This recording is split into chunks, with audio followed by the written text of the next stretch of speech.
We are talking today and digging into all things hormones. So, hormones are such a huge piece of the puzzle when it comes to quality of life, but they also are heavily impacted by thyroid disorders. So, I want to take you guys through this premenopausally, perimenopausally, postmenopausally.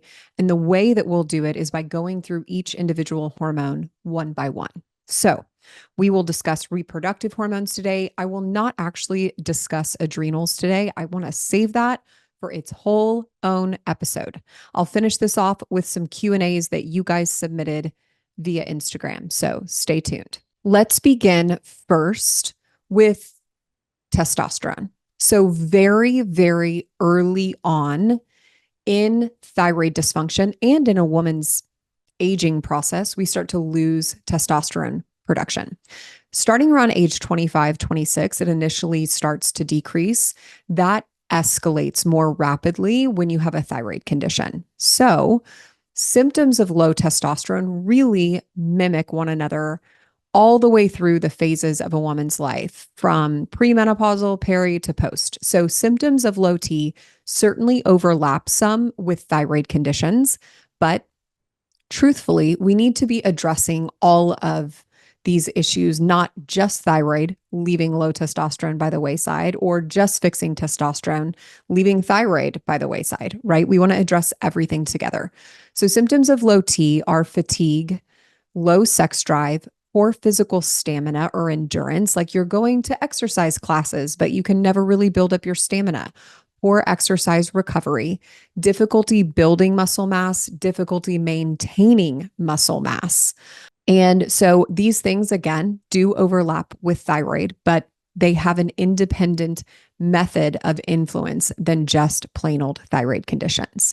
So it is extremely rare for me to see people at Modern Thyroid Clinic who are in their 30s even with a long-standing thyroid condition that have great testosterone. They usually don't. I think the first time I personally was treated for low testosterone was when I was 28. So right around the time that I had my thyroid crisis.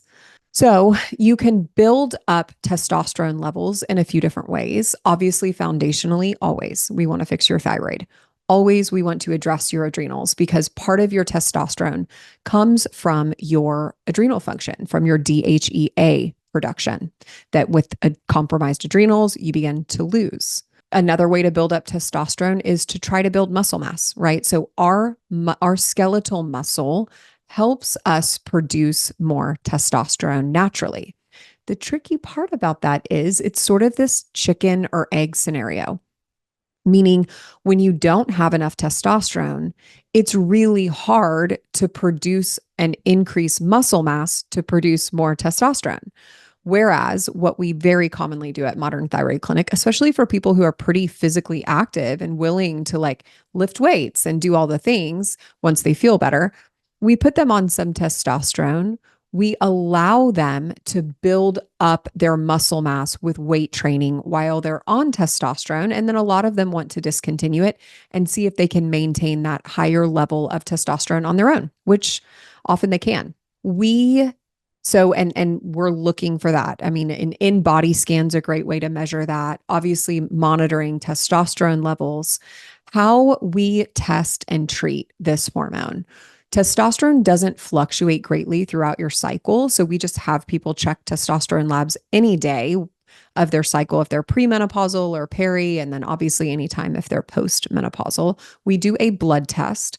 Our total testosterone optimal ranges for women would be about 35 to 65. That's where you should be walking around naturally with adequate levels of testosterone. If you're even premenopausal or postmenopausal, the ranges for quote optimal testosterone on many labs go down to like 0 for women.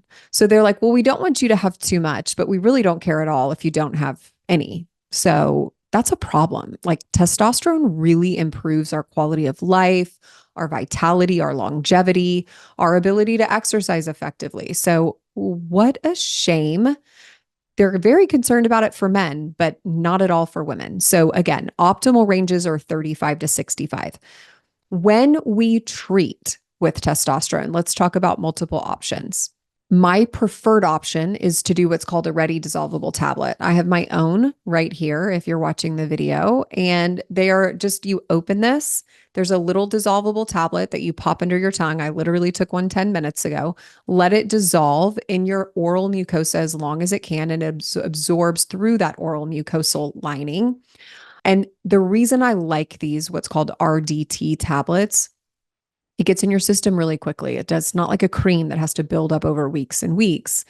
You can time it flexibly during the day. You don't have to do a cream twice a day. You don't have to worry about exposing your children to it, right? So it's just sort of more convenient. The biggest one, though, is an advantage over testosterone cream. So testosterone cream was the way that I used to do it for many, many years.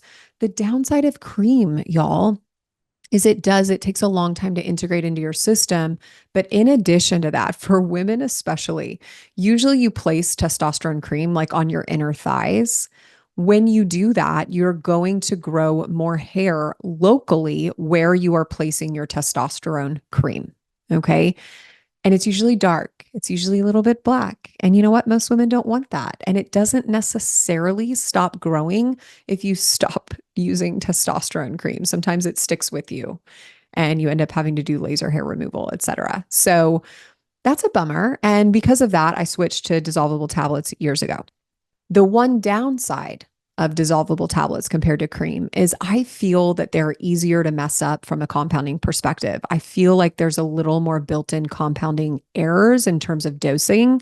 It either leaves people a little high or a little low, and it's just harder to really hit the nail on the head. But pros versus cons, I still think it's worth it. When we treat people with dissolvable tablets, we always, always follow up with labs and, of course, discuss symptoms. So we check labs about 3 months after we start it, minimally after 2. Specifically with testosterone ready dissolvable tablets, I have them skip the dose the morning before their labs, because what ends up happening is you get a false elevation while it circulates before it hits your liver and becomes available for your body. And we don't want to catch that number because that's not really telling us how much you are actually able to use and is available. So I have them skip the morning of their labs. They can take it the night before, the day before, whatever. And again, I start by trying to attain physiologically optimal levels. Okay. What does that mean? That means where you should be naturally walking around without testosterone replacement. I do not in any way advocate for the overdose of women on testosterone. And an overdose in my mind is essentially most every experience with pellets. Sorry, ladies. I know many people love pellets, and I know honestly they can make you feel good. That doesn't mean that it's good for you. There's two very different things happening there. Generally, pellets are not dosed by the clinician. They're dosed by the makers of the pellet company. The clinician just inserts a little bit of data into the computer, and the pellet company spits out what dose the patient needs. And usually that is 10 times more than the patient needs. So to give you an example, women's physiologically normal range is 35 to 65. Men's optimal range is, 800, 900, maybe up to 1,000, younger years, really physically active. I have had women transfer to me over 800 of testosterone on pellets, another one over 1,200, another one over 2,000.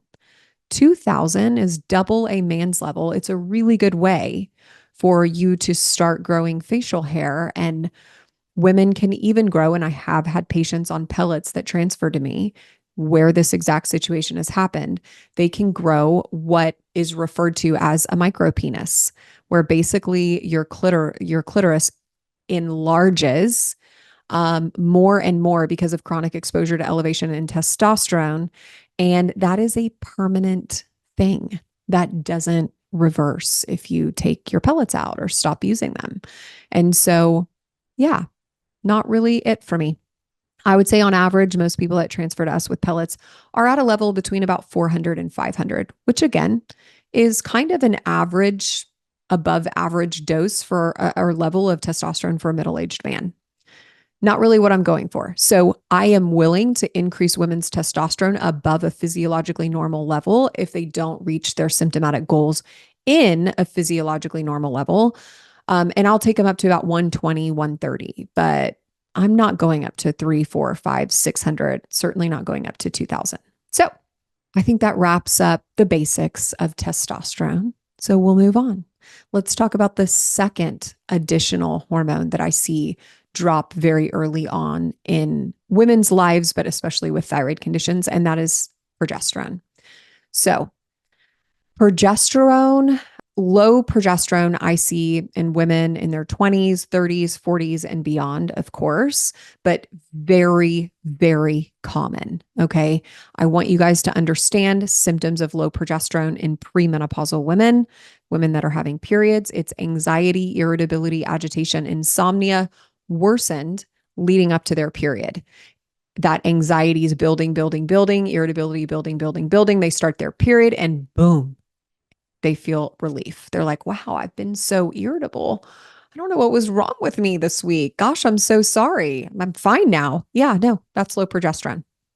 They also can have shortened cycles, meaning instead of every 28 days, it could be 25, 26, 24, and heavy periods. Progesterone is responsible for keeping our uterine lining intact. It's what helps us maintain pregnancy.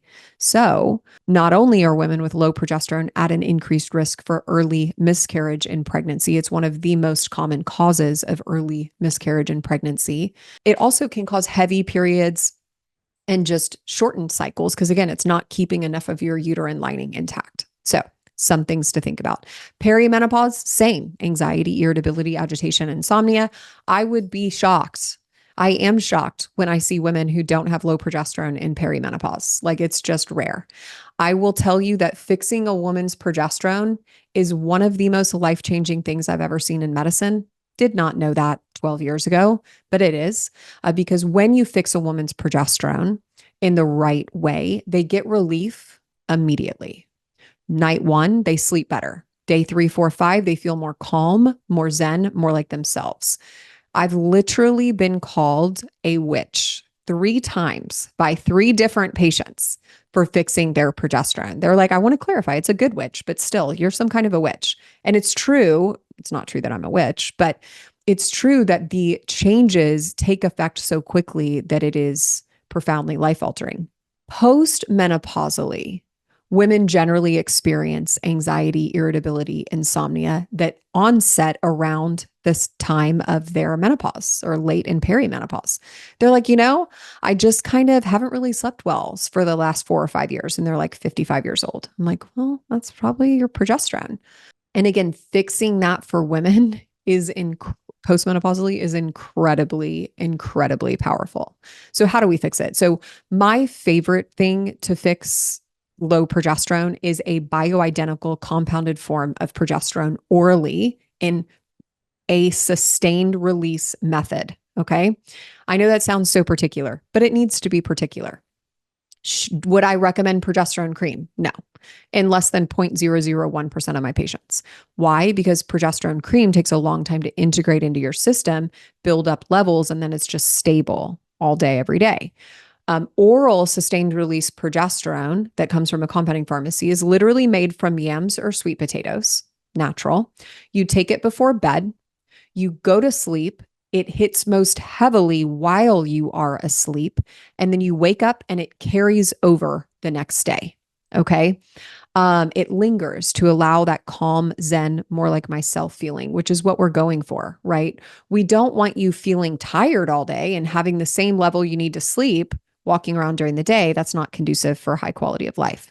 So the rhythm of sustained release bioidentical progesterone is great.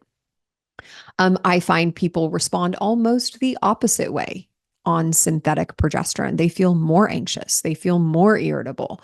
Supplementing a woman with progesterone is not like putting them on birth control. Okay. We are not disrupting your cycle if you're premenopausal. We are complementing it. So literally at Modern Thyroid Clinic, we dose premenopausal women their progesterone according to your cycle. The first 2 weeks of your cycle, your progesterone should be lower. should be, um, non-dominant in that phase of your cycle, days 1 when you start your period until about day 13, 14. The second part of your cycle, we double it. We have you take 2 actual capsules before bed because that is the phase of your cycle where you need more progesterone.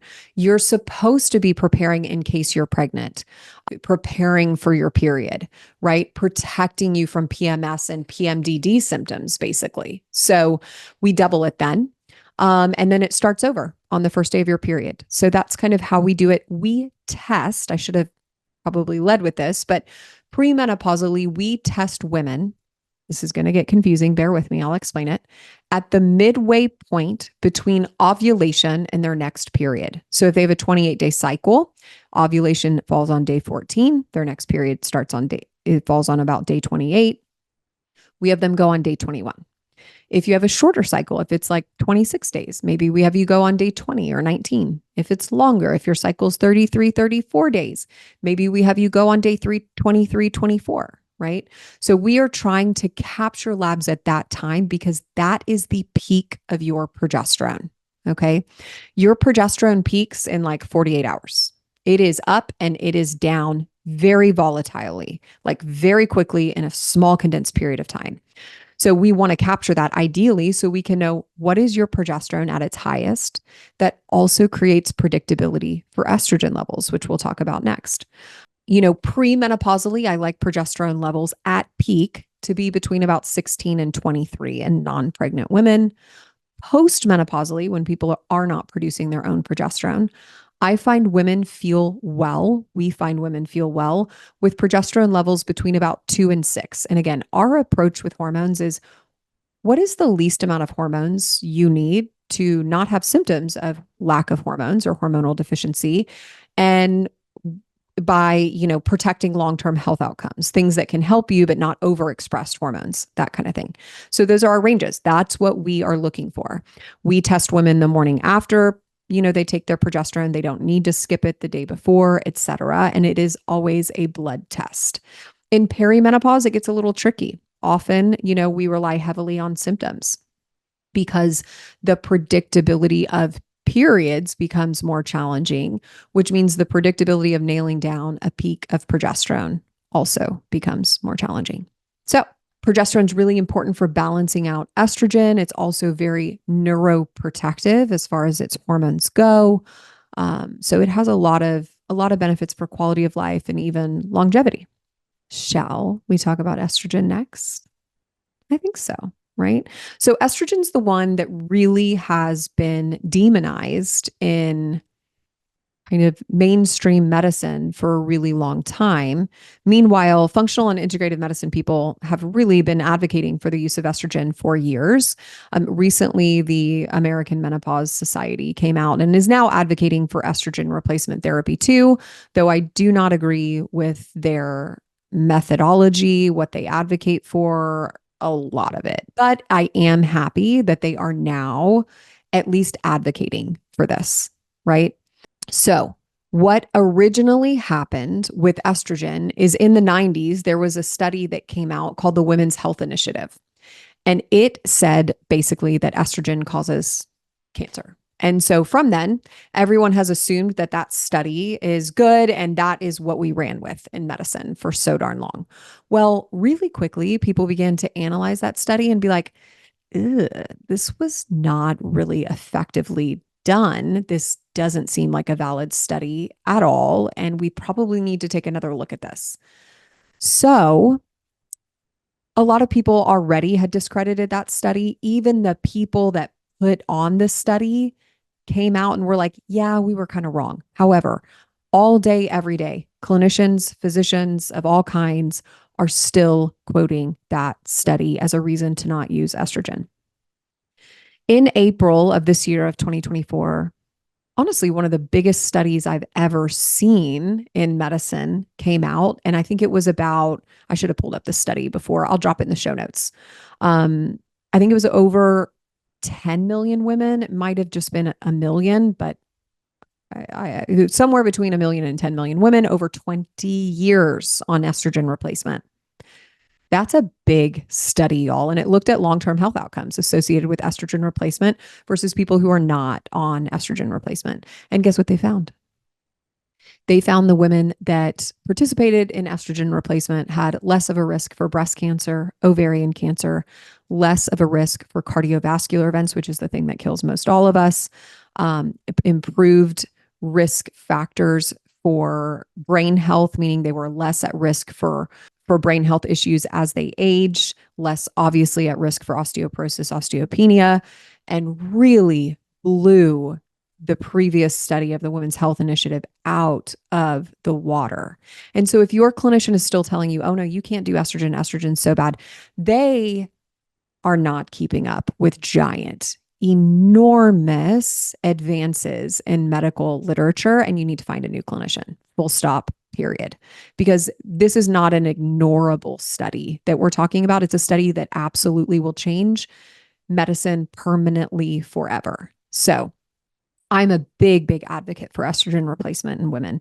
Not only can it help you metabolically from an inflammatory perspective, research shows metabolism decreases with menopause, thyroid function decreases with menopause, inflammation increases, weight increases, and then osteoporosis, osteopenia, cardiovascular risk, all these other things trickle in as well. So I always advocate for supplementing women with estrogen if they have any symptoms of low estrogen.